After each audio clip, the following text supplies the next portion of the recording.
Hello students, in this video we will read part 2 of lesson number 2, The Sound of Music, and the title of this part is The Shehnai of Bismillah Khan. So let's start. Think of the Shehnai and the first thing you will probably imagine is a wedding or a similar occasion or function. So before you read में देखिए कि आप शहनाई के बारे में सोचिए और जो फर्स्ट चीज़ जो कि आपके माइंड में आएगी प्रोबेबली मीन्स ऑब्वियसली इमेजिन जब आप करोगे इट इज़ अ वेडिंग और अ सिमिलर ओकेजन या फंक्शन कोई हो सकता है and the next would probably be Ustad Bismillah Khan. Next क्या होगी? प्रोबेबली उस्ताद बिस्मिल्लाह खान होगा क्योंकि ये नेम जो है वो किसके साथ कनेक्टेड है? शहनाई के साथ कनेक्टेड है ना. Shehnai is a musical instrument and Bismillah Khan the shehnai maestro playing this instrument. Now what is maestro? Who is a maestro? Okay, maestro क्या होता है? Actually it is a title, है ना. ये एक टाइटल है जो कि यूज़ किया जाता है उन पर्सन के लिए जो कि उस चीज़ को बजाने के लिए स्किल्ड है ना. And maestro is actually an Italian word जिसका मतलब होता है मास्टर. और बिस्मिल्लाह खान जो है वो किसके मास्टर थे? शहनाई के. वो बहुत ही अच्छे से शहनाई जो है उसको प्ले करते थे. So let's start with first paragraph. Emperor Aurangzeb banned the playing of a musical instrument called pungi in the royal residence for it had a shrill unpleasant sound. अब देखो स्टार्ट कहाँ से होता है कि जो एम्परर औरंगजेब है उन्होंने क्या किया था, एक म्यूज़िकल इंस्ट्रूमेंट था जिसको कि क्या बोला जाता था? पुंगी बोला जाता था. उसको अपने रॉयल रेजिडेंस में बजाने से क्या कर दिया था? बैन कर दिया था. ओके, नाउ बैन क्यों किया था? Because it had a shrill unpleasant sound. इसकी जो आवाज़ थी वो कैसी थी? श्रिल अनप्लेजेंट, है ना. श्रिल मीन्स क्या होता है? Very sharp. And unpleasant means something that you dislike, आपको पसंद नहीं होती है. सो उनको पसंद नहीं आई वो जो शार्प आवाज़ थी उस पुंगी की, इसलिए उन्होंने उसको बजवाना वहाँ पे बंद कर दिया. Now pungi became the generic name for reeded noise makers. Now first of all generic name क्या होता है? Now see generic name a name given to a class or group as a whole, यानी कि पूरे उस ग्रुप के लिए जो वर्ड दिया जाता है ना. तो पुंगी जो है उस किस ग्रुप के लिए? रीडेड जो नॉइज़ मेकर्स थे उन ग्रुप के लिए पुंगी जो है एक नेम बन गया था. Now readed noise makers means क्या है? विंड इंस्ट्रूमेंट्स, है ना, लाइक फ्लूट, क्लैरिनेट, ये जो होते हैं इनके लिए क्या बन गया था? एक जेनरिक नेम बन गया था, है ना. सो उन सभी को किस कैटेगरी में डाला जाता था? पुंगी कैटेगरी में डाला जाता था. A barber of a family of professional musicians who had access to the royal palace decided to improve the tonal quality of the pungi. अब देखो एक बार्बर था, है ना. एक बार्बर था जो कि क्या था? प्रोफेशनल म्यूजिशियन की फैमिली से बिलोंग करता था. And who had access, access means जिसको की परमिशन थी या जिसकी पहुंच थी, रीच थी, है ना. कहाँ जा सकता था वो? रॉयल पैलेस में जा सकता था. So he decided to improve the tonal quality. उसने डिसाइड किया कि मैं टोनल जो क्वालिटी है यानी इसकी जो साउंड है पुंगी की वो क्या करूँगा? इम्प्रूव करूँगा. Now he chose a pipe with a natural hollow stem that was longer and broader than the pungi. अब देखो उसने क्या किया? एक चूज़ किया, एक पाइप ऐसा चूज़ किया जो कि कैसा था? नेचुरल हॉलो था. हॉलो मीन्स खोखला अंदर से, है ना. उस लेकिन वो क्या था? लॉन्गर एंड ब्रॉडर, लॉन्ग भी था, लंबा भी था, और ब्रॉड भी था, चौड़ा भी था, दैन द पुंगी, जैसे कि पुंगी हुआ करती थी. And made 7 holes on the body of the pipe. और उस पाइप की बॉडी पे उसने कितने होल्स बना लिए? 7 होल्स बना लिए. Now when he played on it, closing and opening some of these holes, और जब उसने उसके ऊपर बजाया और क्या किया? जब वो बजाता था तो वो कुछ होल्स को, जैसे हम लोग फ्लूट प्ले करते हैं ना, तो कुछ होल्स को ओपन करते हैं, कुछ को क्लोज करते हैं, तो उसमें से कैसा साउंड प्रोड्यूस हुआ? Soft and melodious sounds were produced. Okay, so किस टाइप का साउंड प्रोड्यूस हुआ? बहुत ही मधुर संगीत जो है वो प्रोड्यूस हुआ. He played the instrument before royalty and everyone was impressed. Royalty means royal members of the family, है ना. Members of the royal family जो होते हैं उनको बोला जाता है रॉयल्टी. सो उसने उन सबके सामने जो प्रेजेंट किया, ये प्ले किया, so everyone was very impressed, okay, with the melodious sound. Now the instrument so different from the pungi had to be given a new name. अब इंस्ट्रूमेंट, ये जो इंस्ट्रूमेंट तैयार हुआ था ये बहुत ही डिफरेंट था पुंगी से। Now you can see in the picture also pungi and shehnai so different, okay, एक दूसरे से कितनी डिफरेंट है। So it was decided to give it a new name. अब बिकॉज ये इससे डिफरेंट है पुंगी से, और इसकी जो आवाज़ थी वो कैसी थी, श्रिल थी, शार्प जो है, और इसकी जो है वो कैसी है, मेलोडियस, शहनाई की है ना। सो ये डिसाइड हुआ कि इसको कोई डिफरेंट नेम देना चाहिए, है ना। So as the story goes, और जिस तरह से ये स्टोरी बनी थी कि कैसे, since it was first played in the Shah's chambers, chambers means room or palace, okay. So Shah, है ना, सो शाह, क्योंकि यहाँ पे हमने पढ़ा ना एम्परर औरंगज़ेब, तो इनके आगे शाह लगता था, इसीलिए ये शाह चैम्बर्स, उनके चैम्बर्स में, उनके घर पे या उनके पैलेस में सबसे पहले बजाया गया था, इसीलिए Shah. And was played by a nai, जिस जो बार्बर है उसको हम लोग हिंदी में क्या कहते हैं, नाई कहते हैं। The instrument was named the shehnai. तो ये किस किस नेम से बन गया, shehnai. I think you all have understood. Okay, now come to second paragraph. Now the sound of the shehnai began to be considered auspicious. अब देखो धीरे धीरे क्या हुआ, ये जो शहनाई की आवाज़ है इसको क्या कंसिडर किया गया, शुभ माना गया। And for this reason it is still played in temples and is an indispensable component of any north Indian wedding. और इसी वजह से, इसी रीज़न की वजह से आज भी है ना, इट इज़ स्टिल प्लेड, आज भी ये जो है टेम्पल्स में यानी मंदिरों में बजाई जाती है, प्ले किया जाता है इसको। And is an indispensable means कि जिसके बिना कोई काम जो है वो नहीं होता है ना, without which a piece of work can not be done, जिसके बिना कोई काम नहीं होता है, वो कंपोनेंट बन गया of any north Indian wedding. यानी नॉर्थ इंडियन वेडिंग में जो है इसको तो बजाया ही जाता है, बिकॉज इसको क्या कंसिडर किया गया, auspicious means Shubh. In the past the shehnai was part of the नौबत। अब देखो पास्ट की अगर बात करें तो शहनाई जो है वो नौबत का एक पार्ट था, और traditionally ensemble of 9 instruments found at royal courts, या फिर हम ये कह सकते हैं एक ग्रुप था, है ना। नौबत क्या है, एक ग्रुप है उन इंस्ट्रूमेंट्स का जो कि रॉयल कोर्ट में प्ले किए जाते थे। So traditional ensemble of 9 instruments found at royal courts, okay, till recently. So उस वक्त तक तो वो क्या था, नौबत का एक पार्ट था, okay, shehnai. Now till recently it was used only in temples and weddings, और तब तक ये कहाँ पर यूज़ किया जाता था, टेम्पल्स और वेडिंग्स में, शादियों में बजाया जाता था। The credit for bringing this instrument on to the classical stage goes to Ustad Bismillah Khan. और इसको जो इंस्ट्रूमेंट है, ये जो इंस्ट्रूमेंट है शहनाई, जो म्यूज़िकल इंस्ट्रूमेंट है, इसको कहाँ पर क्लासिकल स्टेज पे लाने का जो क्रेडिट है, क्रेडिट मीन्स श्रेय जो है वो किसको जाता है, उस्ताद बिस्मिल्लाह खान को, okay. So third point, as a 5-year-old, Bismillah Khan played gilli danda near a pond in the ancient state of Dumrao in Bihar. Okay? अब जब बिस्मिल्ला खान राइटर जो है एक इंसिडेंट की बात करते हैं जो कि बिस्मिल्ला खान किस तरह से, so when he was 5 years old, है ना, और वो कितने साल के थे, 5 years के थे, है ना। तो वो क्या करते थे, जबकि वो जो है गिल्ली डंडा जो है वो खेलते थे पॉन्ड के नज़दीक, ओके, किस स्टेट में, दुमराव, जो कि बिहार में है, okay. He would regularly go to nearby Bihari Ji temple to sing the Bhojpuri चेता, ओके। और वो रेगुलरली कहाँ पर जाया करते थे, जो पास में ही बिहारी जी का जो टेम्पल था उसमें जाते थे, और क्या गाते थे, भोजपुरी चेता, भोजपुरी लैंग्वेज है, और चेता जो है वो गाते थे। और at the end of which he would earn a big laddoo weighing 1.25 kg।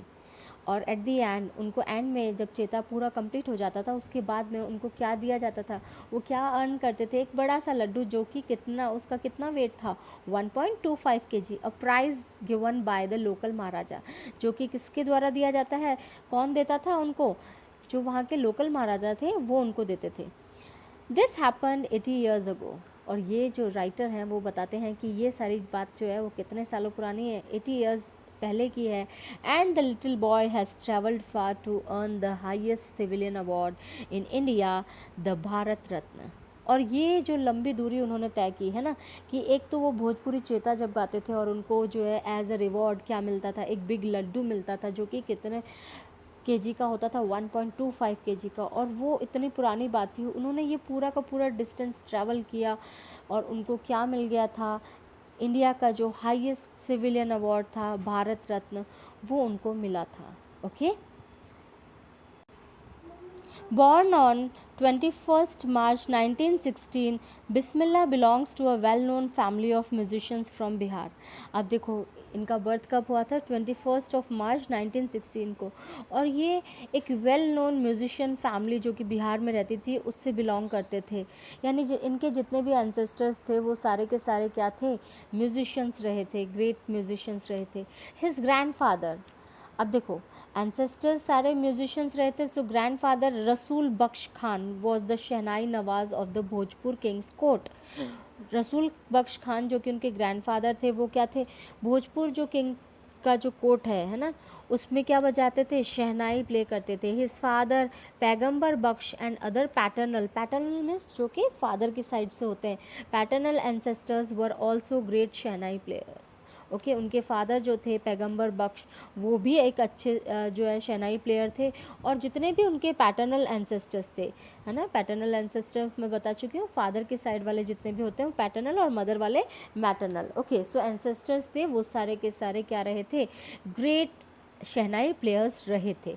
सो हम ये कह सकते हैं कि जो उस्ताद बिस्मिल्लाह खान है ना, उन्होंने ये सारे के सारे स्किल जो है वो कहाँ से एक्वायर की थी, अपने एंसेस्टर्स से। Okay. The young boy took to music early in life. So ये जो बॉय है, यंग बॉय बिस्मिल्लाह खां, उन्होंने अपनी अर्ली लाइफ में ही म्यूज़िक सीखना स्टार्ट कर लिया था, शहनाई जो है वो प्ले करना स्टार्ट कर लिया था। At the age of 3 when his mother took him to his maternal uncle's house in Benares, now Varanasi. So 3 साल के जब वो थे और उनकी मदर जो है उनको कहाँ लेके गई थी, उनके मैटरनल अंकल के घर जो कि बनारस में था, now it is called Varanasi. Bismillah was fascinated watching his uncles practice the shehnai. तो बिस्मिल्लाह जो है उन्होंने अपने मैटरनल अंकल्स को जो है जब देखा प्रैक्टिस करते हुए, शहनाई प्ले करते हुए, तो वो फैसिनेट हो गए, है ना, अट्रैक्ट, बहुत ज़्यादा अट्रैक्ट हो गए, मोहित हो गए, एंड उन्होंने डिसाइड कर लिया कि वो भी शहनाई बजाना सीखेंगे। Soon Bismillah started accompanying his uncle Ali Baksh to the Vishnu temple of Banaras, where Baksh was employed to play the शहनाई। अब देखो बहुत ही जल्द जो है उन्होंने बिस्मिल्लाह जो है वो अंकल अली बख्श के साथ जो है विष्णु टेम्पल जाने लगे, जो कि विष्णु टेम्पल कहाँ पर है, बनारस में। विष्णु टेम्पल में जो अली बख्श हैं उनको क्यों एम्प्लॉयड किया गया था, वहाँ पे वो शहनाई प्ले करते थे। Okay, and Ali Bakhsh would play the shehnai and Bismillah would sit captivated for hours on and. देखो अली बख्श जो है वो बजाते थे, जब प्ले करते थे शहनाई, तो बिस्मिल्लाह जो है वो बैठे रहते थे, कैप्टिवेटेड मीन्स अट्रैक्ट होके, कैप्चर होके, फॉर आवर्स, घंटों तक बिना रुके, continuously. Slowly he started getting lessons in playing the instrument. धीरे धीरे ग्रेजुअली उन्होंने क्या किया, लेसन्स जो है वो स्टार्ट कर दिए, इंस्ट्रूमेंट सीखने के लिए, प्ले करना उन्होंने सीखना स्टार्ट कर दिया।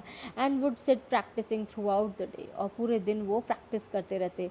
For years to come the temple of Balaji and Mangala Maiya and the banks of the Ganga became the young apprentice's favorite haunts where he could practice in solitude. सालों तक जो टेम्पल ऑफ बालाजी है, वो मंगला मैया जो है वो, और बैंक्स ऑफ गंगा रिवर है ना, जो गंगा रिवर जो है उसके जो किनारे हैं, है ना, उनके जो घाट है, वो क्या बन गए थे, इस यंग अप्रेंटिस, अप्रेंटिस मीन्स जो प्रैक्टिस कर रहे होते हैं ना, उनके फेवरेट हॉर्न्स बन गए थे, फेवरेट प्लेसेस बन गए थे, शेल्टर्स बन गए थे, और उस सॉलिट्यूड में वो क्या करते थे, प्रैक्टिस करते थे। सॉलिट्यूड मीन्स एकांत में वो प्रैक्टिस करते थे, और उनकी फेवरेट प्लेसेस बन गई थी ये कुछ जगह जो थी। The flowing waters of the Ganga inspired him to improvise and invent ragas that were earlier considered to be beyond the range of the शहनाई। अब देखो यहाँ पे हमें मालूम चलता है कि जो वाटर था ना, गंगा का जो बहता हुआ पानी था, वो क्या करता था, उनको इंस्पायर करता था। किस चीज़ के लिए उनको इंस्पायर करता था, टू इम्प्रोवाइज, कि इम्प्रूव करे और इन्वेंट करे, न्यू राग्स इन्वेंट करे, जो कि आज तक किसी ने सोचा ही नहीं था कि शहनाई की रेंज में ये राग आते भी है, कि लोग ये सोचते थे कि पॉसिबल ही नहीं है शहनाई से ये राग्स जो है वो प्रोड्यूस करना, बट उन्होंने क्या किया, न्यू राग्स जो है वो इम्प्रूव किए, ओके, एंड इन्वेंट किए। और ऐसा करने के लिए उनको कौन इंस्पायर करता था? Ganga river. Okay. At the age of 14, Bismillah accompanied his uncle to the Allahabad Music Conference.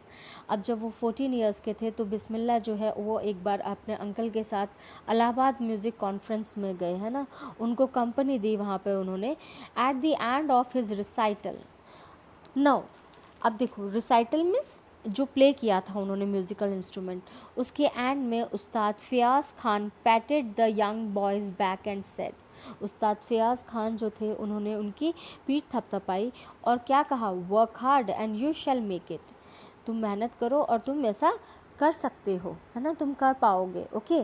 सो उनको मालूम चल गया था कि ये जो है लाइफ में बहुत ही अच्छे जो है इंस्ट्रूमेंट प्ले करेंगे और बहुत ही अच्छे म्यूजिशियन जो है वो बनेंगे. With the opening of the All India Radio in Lucknow in 1938 came Bismillah's big break. और देखो जब ऑल इंडिया रेडियो जो था उसका लखनऊ में जो स्टेशन जो है वो ओपन हुआ, कब? 1938 में. वो उनकी लाइफ का सबसे बड़ा ब्रेक था. क्यों? Because he soon became an often heard shehnai player on radio, क्योंकि वो अधिकतर, है ना, अधिकतर बार जो है उनका शहनाई जो वो प्ले करते थे उसको क्या किया जाता था? एयर किया जाता था उस पर, और वो काफ़ी फेमस हो गए थे इससे. Okay.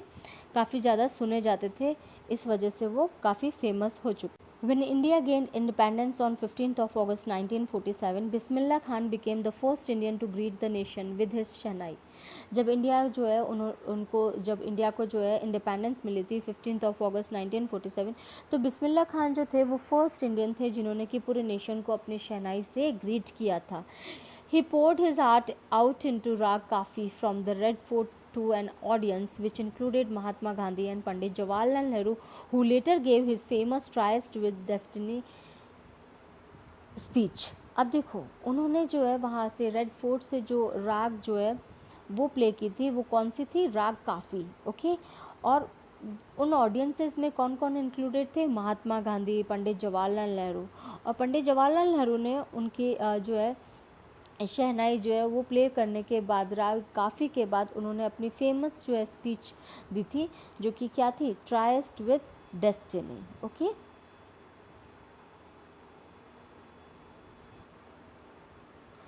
Bismillah Khan has given many memorable performances both in India and abroad.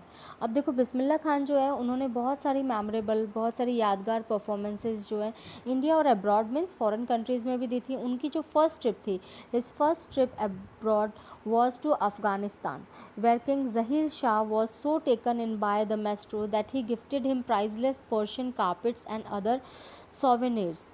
अब देखो बिस्मिल्ला खान जो है उनका जो फर्स्ट ट्रिप था अब्रॉड का यानी फॉरेन कंट्री का, वो कहाँ पे था? अफ़गानिस्तान में. और वहाँ के जो राजा थे किंग ज़हीर शाह, है ना, वो इतना ज़्यादा उनसे जो है अट्रैक्ट हो गए थे, चार्म्ड हो गए थे कि उन्होंने उनको बहुत सारे गिफ्ट्स दिए थे.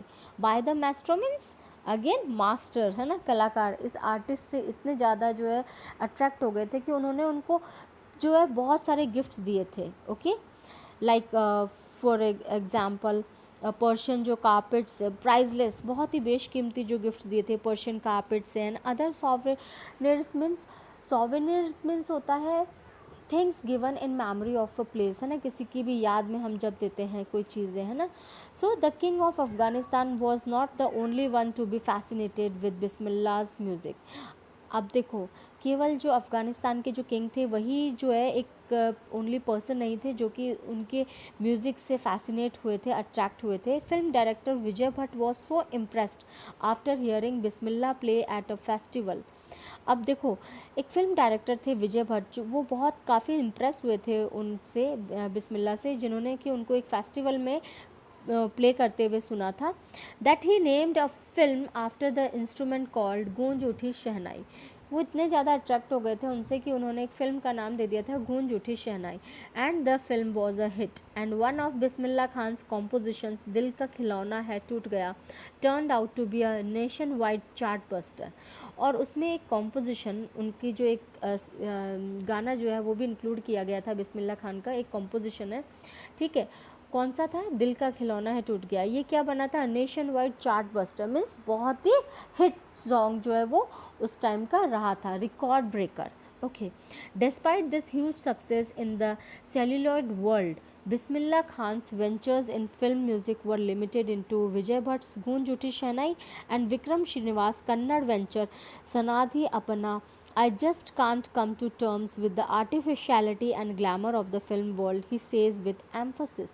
अब देखो, ये जो इतना जो celluloid means old fashion way of referring to films है ना, जो पुराना तरीका है जिस तरह से नाउ इतनी ज़्यादा जब उनकी जो ये सॉन्ग है वो हिट हुआ था, चार्ट बस्टर हुआ था, उसके बावजूद भी है ना उनका जो सक्सेस है वो मूवीज़ में या फिल्म इंडस्ट्री में इतना ज़्यादा नहीं था। वो केवल 2 फिल्म्स तक ही लिमिटेड हो गया था उनका। एक तो थी विजय भट्ट की जो Goonj Uthi Shehnai and second was Vikram Srinivasan Kannada venture. Kannada venture means, venture क्या होता है, venture means new project. Okay, जो न्यू प्रोजेक्ट रहा था या उनकी फिल्म रही थी वो एक कन्नड़ मूवी थी। ओके, सनाधि अपना। और वो क्या कहते हैं, I just can't come to terms with the artificiality and glamour of the film world. अब देखो वो ऐसा कहते हैं कि वो जो है जिस तरीके का जो ग्लैमरस जो फिल्म वर्ल्ड है ना, उसके साथ कोप नहीं कर पाए। ओके, वो कहते हैं कि ये जो आर्टिफिशियल वर्ल्ड है फिल्म्स का और जो ग्लैमर है, ओके, तो वो उस जगह पर उनको पसंद नहीं आया वो, और वो आगे इसी वजह से शायद वो फिल्म्स नहीं कर पाए। ओके, वो एम्फेसिस देते हुए, जोर देते हुए कहा उन्होंने कि उनको ये ग्लैमर जो है वो पसंद ही नहीं आया। Now awards and recognisation came thick and fast. अब देखो अवार्ड्स और रिकग्नाइजेशन जो था है ना, thick and fast means awards और जो है वो बहुत जगह से मिलने लगे उनको। ओके, बहुत ज़्यादा फेमस हो गए थे वो। Now Bismillah Khan became the first Indian to be invited to perform at the prestigious Lincoln Center Hall in the United States of America. So Bismillah Khan जो है फर्स्ट इंडियन थे जिनको कि इनवाइट किया था, ओके, परफॉर्म करने के लिए। किस जगह पे, प्रेस्टिजियस जो लिंकन सेंट्रल हॉल है वहाँ पर, सेंटर हॉल है वहाँ पर, जो कि यूनाइटेड स्टेट्स ऑफ अमेरिका में है। And he also took part in the world exposition in Montreal, in the Cannes Art Festival and in the Osaka Trade Fair. So ये कुछ नेम गिवन है जहाँ जहाँ पर उन्होंने अपने परफॉर्मेंसेस दी थी। So world exposition in Montreal, Cannes जो आर्ट फेस्टिवल है वहाँ पर, ओसाका ट्रेड फेयर में। So well known did he become internationally that an auditorium in Tehran was named after him. वो इतने ज़्यादा इंटरनेशनली मीन्स फॉरेन कंट्रीज़ में भी, इंटरनेशनल लेवल पे भी वो इतने ज़्यादा फेमस हो गए थे कि तेहरान जो है, जो कि ईरान में है एक्चुअली, सो वहाँ पर एक जो है ऑडिटोरियम है उनके नाम पे कर दिया गया। ओके, तहार मौसीक उस्ताद बिस्मिल्लाह खान। ओके, और उनको क्या दिए गए, now next, national awards like the Padmashri and Padma Bhushan and the Padma Vibhushan were conferred on him. और उनको कौन कौन से अवार्ड जो है वो दिए गए, पद्मश्री, पद्म भूषण, पद्म विभूषण, और स्टार्टिंग में ही हमने देख लिया था कि भारत रत्न तो उनको पहले ही मिल चुका था। सो बहुत सारे जो अवार्ड्स हैं वो उन्होंने अचीव कर लिए थे। In 2001, Ustad Bismillah Khan was awarded India's highest civilian award, है ना। 2001 में उनको इंडिया का सबसे हाईएस्ट जो सिविलियन अवार्ड होता है वो मिला था, the Bharat Ratna, with the coveted award resting on his chest. Now coveted means much desired, जिसकी उन्होंने बहुत सालों से इच्छा रखी थी। वो जब अवार्ड उनको मिला तब उन्होंने उस अवार्ड को अपने चेस्ट पे रखते हुए, and his eyes glinting with rare happiness, है ना, और उनकी जो आइज़ थी वो शाइन कर रही थी, ब्राइटन अप हो रखी थी उस हैप्पीनेस से, रेयर हैप्पीनेस से। ही सेड, उन्होंने क्या कहा था, all I would like to say is, कि मैं ये कहना चाहता हूँ, टीच योर चिल्ड्रन म्यूज़िक। उन्होंने यही कहा कि अपने बच्चों को म्यूज़िक सिखाइए। दिस इज़ हिंदुस्तान्स रिचेस्ट ट्रेडिशन, और ये हिंदुस्तान की यानी इंडिया की सबसे रिचेस्ट जो है ट्रेडिशन है, परंपरा है। Even the west is now coming to learn our music. Even जो वेस्ट है ना, यूरोपियन कंट्रीज़ जो हैं वो भी, इवन जो वेस्टर्न कंट्रीज़ हैं वो भी क्या सीखना चाहती है, हमारे म्यूज़िक को सीखना चाहती है। इसलिए हमें क्या करना चाहिए, अपने बच्चों को ये म्यूज़िक जो है वो सिखाना चाहिए। Okay,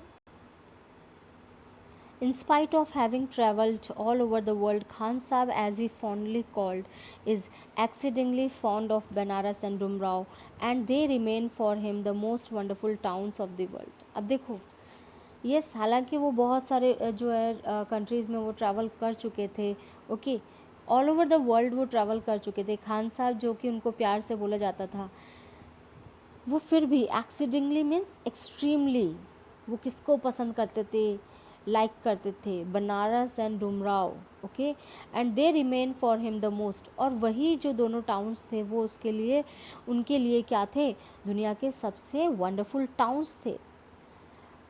A student of his once wanted him to head a shehnai school in the USA। उनका एक स्टूडेंट था जो कि ये चाहता था कि वो क्या करें, USA में एक शहनाई स्कूल जो है वो हेड करें, ओके, वहाँ पर स्कूल जो है वहाँ पर चलाएं। लेकिन वो इतना ज़्यादा रूटेड थे, इंडिया से इतना ज़्यादा कनेक्टेड थे, ओके, बहुत ज़्यादा कनेक्टेड थे, वो छोड़ना ही नहीं चाहते थे। अभी हमें मालूम चलेगा कि किस तरह से उन्होंने उस स्टूडेंट जो है उसको मना किया है ना। Now and the student promise to recreate the atmosphere of Banaras by replicating the temples there. अब देखो, वो स्टूडेंट जानता था ये चीज़ें कि वो इंडिया से बहुत ज़्यादा कनेक्टेड हैं, बहुत ज़्यादा रूटेड हैं। ये कुछ जो जगह हैं लाइक बनारस हो गया, डुमराव हो गया, या गंगा रिवर हो गई, उनसे बहुत ज़्यादा कनेक्टेड है इंडिया से। तो उस स्टूडेंट ने उनसे प्रॉमिस किया कि वो क्या करेंगे, पूरा का पूरा जो बनारस का जो एटमॉस्फेयर है वो पूरा का पूरा वहाँ पे रिक्रिएट कर देंगे बाय रिप्लिकेटिंग। मीन्स क्या होता है, उसकी कॉपी, एग्जैक्ट कॉपी, जो टेम्पल्स हैं वहाँ पे बनारस में उनकी एग्जैक्ट कॉपी जो है वो वहाँ पर बना देगा यूएस में। But Khan Sahab asked him if he would be able to transport river Ganga as well. लेकिन खान साहब ने उससे क्या कहा था कि क्या तुम जो है पूरी की पूरी गंगा रिवर जो है वो ट्रांसपोर्ट कर सकते हो, बिल्कुल वैसी की वैसी। Later he is remember to have said that is why whenever I am in a foreign country, okay. So बाद में जो है उनको ये कहते हुए सुना, उन्होंने कहा, उनको याद आया कि उन्होंने क्या कहा था कि that is why whenever I am in a foreign country. और इसी रीज़न की वजह से, है ना, यही एक कारण था कि वो इतने ज़्यादा कनेक्टेड थे। जब भी वो फॉरेन कंट्री में होते थे, I keep yearning to be Hindustan, to see Hindustan. तो वो क्या यर्निंग करते थे, मीन्स उनकी डिज़ायर क्या रहती थी उस वक्त, लॉन्गिंग क्या रहती थी, इच्छा क्या रहती थी, वो हिंदुस्तान को देखे, है ना, इंडिया को देखे, ओके। वो इंडिया से इतने ज़्यादा कनेक्टेड थे। While in Mumbai I think of only Banaras and the Holi Ganga. Even in Mumbai में, जब वो मुंबई में होते थे, वो केवल किसके, वो कहते हैं कि मैं तो मुंबई में होता हूँ तो भी किसके बारे में सोचता हूँ, केवल बनारस और होली गंगा जो है, पवित्र गंगा जो है, उसके बारे में सोचता हूँ। And while in Banaras I miss the unique मठ ऑफ डुमराव। और जब मैं बनारस में होता हूँ तो मैं किसको मिस करता हूँ, जो यूनिक मठ जो है डुमराव में, उनको मैं मिस करता हूँ। Ustad Bismillah Khan's life is a perfect example of the rich cultural heritage of India, one that effortlessly accepts that a devout Muslim like him can very naturally play the Shehnai every morning at the Kashi Vishwanath temple. So in lines में writer क्या कहते हैं कि उस्ताद बिस्मिल्लाह खान जो है, उनकी life एक perfect example थी किसका, rich cultural heritage of India, okay. वो एक डिवोटेड मुस्लिम तो थे, क्योंकि वो स्ट्रिक्ट मुस्लिम थे, है ना, वो अपने जो है रिलीजन को बहुत अच्छे, सारे लॉज को फॉलो करते थे। लेकिन वो हर मॉर्निंग जो है काशी विश्वनाथ टेम्पल, जो कि एक हिंदू टेम्पल है, वहाँ पर क्या करते थे, शहनाई प्ले करते थे। इससे क्या शो होता है, इससे ये शो होता है कि वो एक ट्रू इंडियन थे, है ना। उनके माइंड में कहीं पे भी जो रिलीजन को लेके जो बैरियर्स थे वो नहीं थे, ओके। वो एक ट्रू इंडियन थे जो कि दोनों ही जो रिलीजन है उसको इम्पोर्टेंस देते थे, okay. Okay, so ending of this part, Ustad Bismillah Khan passed away on 21st August 2006 at the age of 90 after prolonged illness. उस्ताद बिस्मिल्लाह खान जो है, उनकी डेथ कब हुई, he was passed on 21st of August 2006। उनकी एक लंबी बीमारी के बाद 90 ईयर्स की एज में उनकी डेथ हो गई। He was given A state funeral and the government of India declared 1 day of national morning. और जो गवर्नमेंट ऑफ इंडिया है उन्होंने क्या किया, बिकॉज वो लेजेंडरी म्यूजिशियंस थे, तो एक दिन का हॉलीडे जो है वो रखा गया और स्टेट फ्यूनरल जो है वो भी दिया गया, okay. So here we end the second part of the chapter. Thank you for watching my video.